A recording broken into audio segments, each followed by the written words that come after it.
अस्सलामुअलैकुम दोस्तों, मैं हूं अमजद मलिक और आप देख रहे हैं मेरा यूट्यूब चैनल अपना पंजाब दी शान। अपना पंजाब दी शान आज जनाब तुहानू विजिट कराना तलागंग मंडी। वीडियो मुकम्मल देखना जी, ओवरव्यू विखाना बस छोड़ो जी। बहुत शुक्रिया जी, थैंक यू। ओवरव्यू मंडी का जनाब तुहानू विखाने ये मंडी लगनी पिंडी रोड के उत्ते जनाब हर जुम्मे वाले दिन। तो ओवरव्यू मंडी का तुहानू विखा रहा, बहुत बड़ी मंडी और बहुत एनिमल इस मंडी च आने जनाब माशाल्लाह। अज दी वीडियो दे विच जनाब तुहानू असीं जानवरां दे रेट विखावांगे और यह जनाब तुहानू मंडी दा बाहर दा जड़ा एरिया वो विखा रहा। मेन रोड दे उत्ते मंडी लगनी, यह बाईपास जी। तो जानवर आ रहे हैं, जानवरों की बड़ी तादाद आ रही। तो वीडियो जनाब तुसीं मुकम्मल वेखना जी, मज़ा आएगा जी जनाब। तलागंग मंडी का अज विजिट तो जानवरों के रेट पुछने जनाब। यह मक्खी चीना बकरा एक नज़र आया जी, ज़बरदस्त। एक मिनट जी, गल सुनो अंकल जी, एक मिनट। यह बकरा जनाब तुहानू विखा रहा इस वीडियो के भाईजान जरा एक मिनट जरा साइड दो प्लीज़। माशाल्लाह इन्हां दा सौदा हो रहा जी।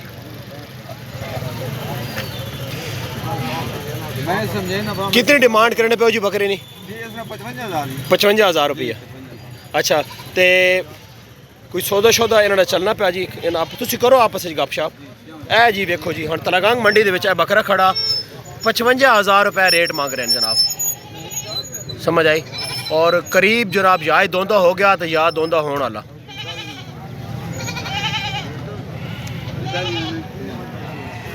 ₹45,000 रुपये लगना पाया इसना, वो नहीं दे रहे।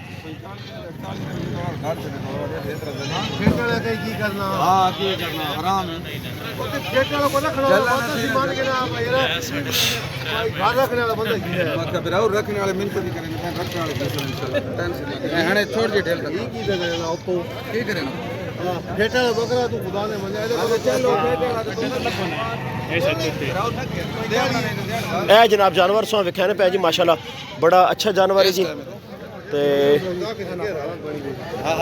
पहचान पता नहीं कि जानवर नहीं पसंद ना तो वो वक्री गल है, लेकिन तुसी ही जड़ा कम इन्होंने ना करो, मेहरबानी करो। हाँ आओ जी, ए जनाब इन्हें सिस्टम सो विखाने इस साइड से आओ जी। बजान तुम इधर आओ, कर गिने ऐसा ए जनाब इन्हें सो दुम्बे पे विखाना जी इस वीडियो दे विच। भाईजान कितने दुम्बे ने? कितने 8-10 कितने पैसे ने? इन्होंने को पुट्ठे ना रेट दसो जरा कसा वीडियो ने बेचो। भाई आमिद आए हो, क्या हाल ठीक हो जी? 45,000 पुट्ठा है जी दुम्बे। 45,000 पुट्ठे ने हिसाब से, जबरदस्त जबरदस्त जनाब। मंडी सो कहना जी, बड़ा जानवर होना इस मंडी ने तलागंग मंडी। हाँ जी वेखो ना जी, बड़ा जानवर जी, जानवर जानवर रश बहुत है।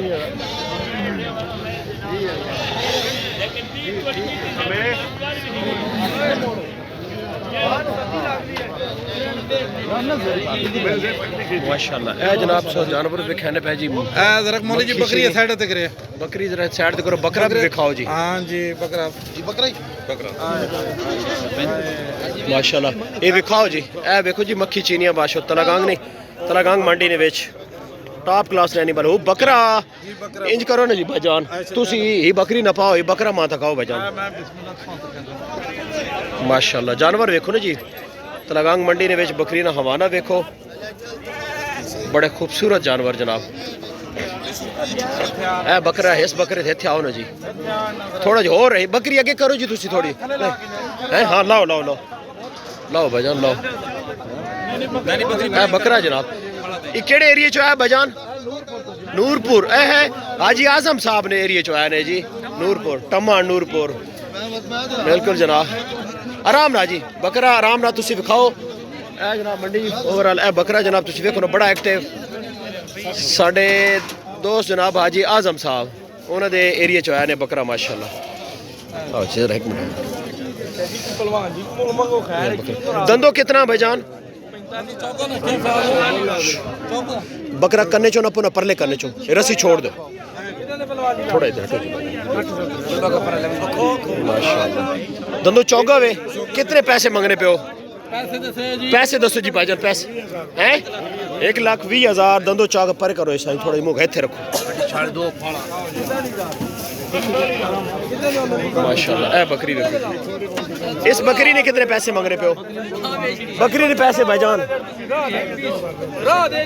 जी 1,20,000 थले किए वन इसने 2 बकरियां 1,20,000 इस बकरी ने मंगने पे डिमांड है जी। पैसे घट बद हो वैसन इंशाल्लाह। ए बच्चे ने इसने रश बड़ा जी। ए देखो अपना राब्ता नंबर दो ना जी भाईजान, मोबाइल नंबर जी 0306 29 33 280 ना कॉन्टैक्ट नंबर है जी, रब्ता करो जी। बड़ा यार बड़ा रश बहुत रश बहुत बड़ा माल है जी तलगंग मंडी दे विच। मंगाई लेना ओवर जूस वाले कहने ए बकरा देखो थोड़ा जिहा बकरा पीछे करो ना भाईजान। इस बकरे ने कितने पैसे मांगने पे हो? कितने पैसे मांगने पे हो? 1 लाख रुपए। दंदो कितना? दंदो 4 दांदे 4 दांदे जनाब कुर्बानी वास्ते। एक खसी आंड वाले खसी है। राब्ता नंबर की है, मोबाइल नंबर 0300 52 99 510 इन्होंने राब्ता नंबर करो जी। इन्होंने आ गया राब्ता नंबर जनाब। बड़े जानवर के बादशाह है तो देखो ना बड़ा जानवर तलगंग मंडी भरपूर जनाब। थोड़े इधर ए बकरी चीनी बकरी भी खड़ी है जनाब माशाल्लाह। दुम्बे बहुत ज़्यादा जी इस मंडी दे विच और बकरियां मक्खी चीनी राजनपुरी काफ़ी बड़ी मंडी जी, काफ़ी बड़ी मंडी तलगंग दे विच जनाब। ये मंडी लगी है जुम्मे वाले दिन। हाँ जी जी दोस्तों वीडियो का इख्तिताम कर दे जी इस दुआ दे नाल कि अल्लाह ताला जी तुहाडे शौक नू सलामत रखे। मिलदा नेक्स्ट एक खूबसूरत जी वीडियो दे नाल। अपनी दुआवां याद रखना जी। अल्लाह हाफिज़।